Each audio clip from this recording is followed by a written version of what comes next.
Hey guys, what's up? Welcome back here to today's edition of Intuitive Angling, and really appreciate you guys tuning in for today's episode and spending some of your day with me.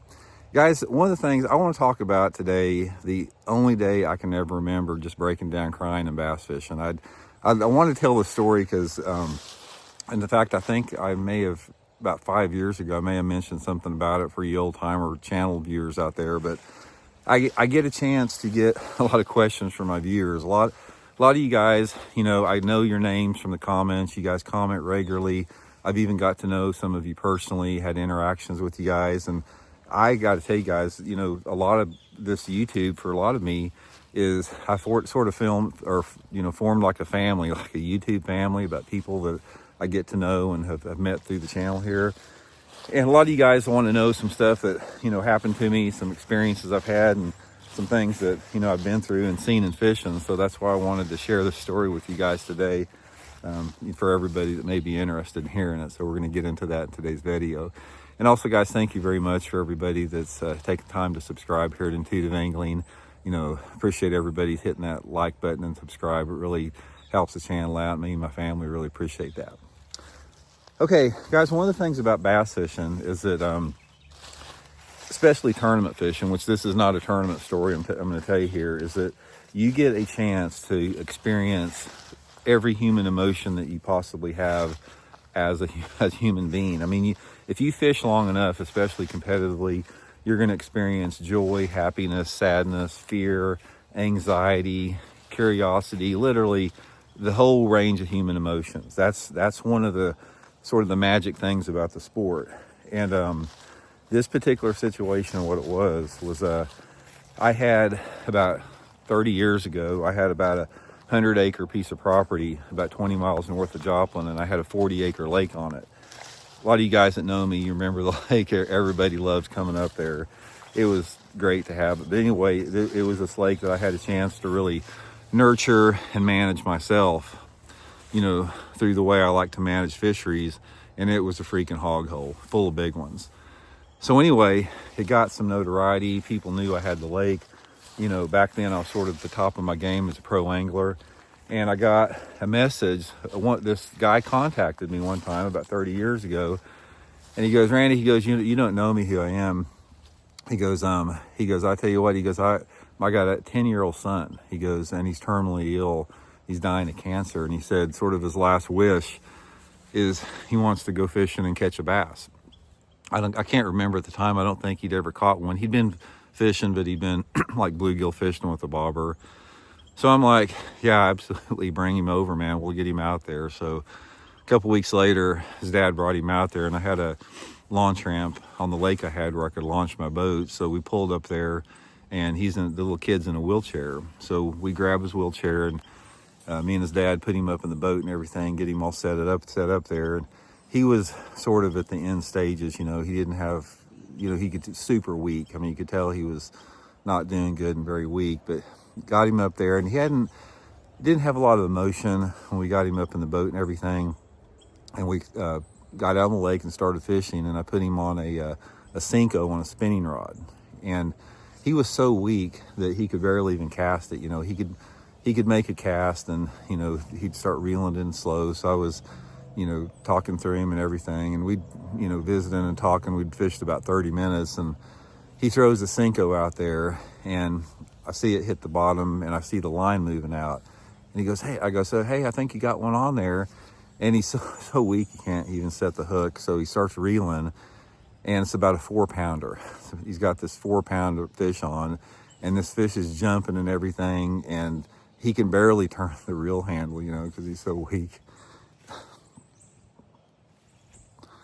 But anyway, this fish is jumping, and he's fighting this fish, and it's like I look over there, and I could see him grinning. He was smiling, and it's like we get the fish in and everything, and hold it up for him and take some pictures, and he was just happy as could be. He had that fish, he's holding it in his wheelchair. And we fished probably another an hour after that, and he got tired, and they had to leave, because he was just worn out, but he was super happy. And I got honestly, guys, I just went out in the woods and I just freaking bawled, man. It was like having a, you know, young son myself, and, you know, just imagine having to go through that.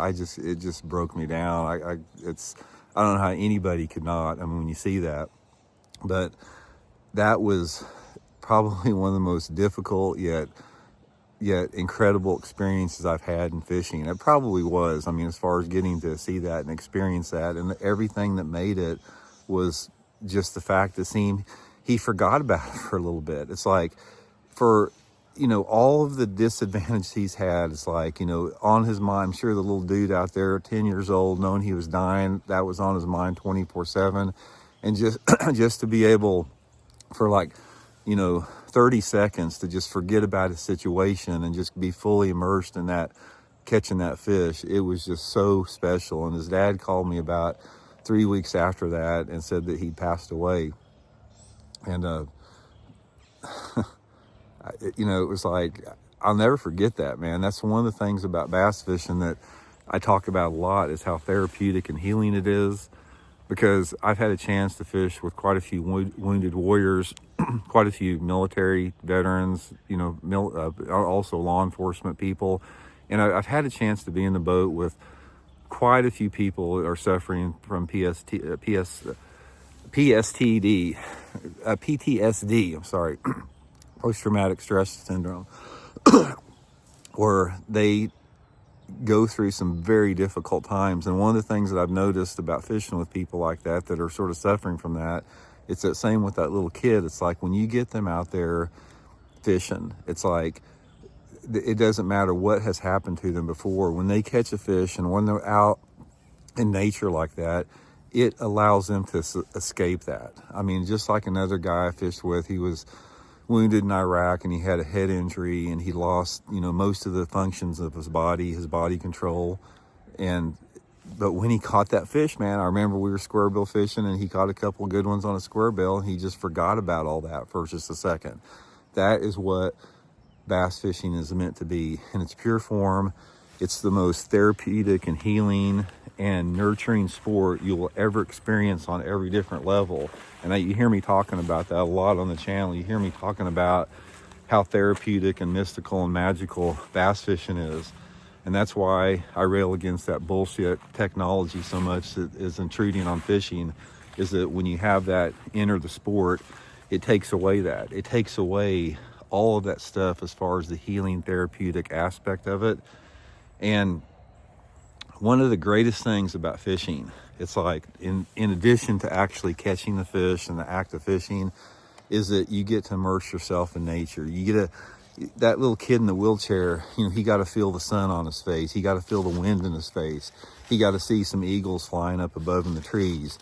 You know, you feel alive. Bass fishing makes you feel alive because you are immersed in that nature.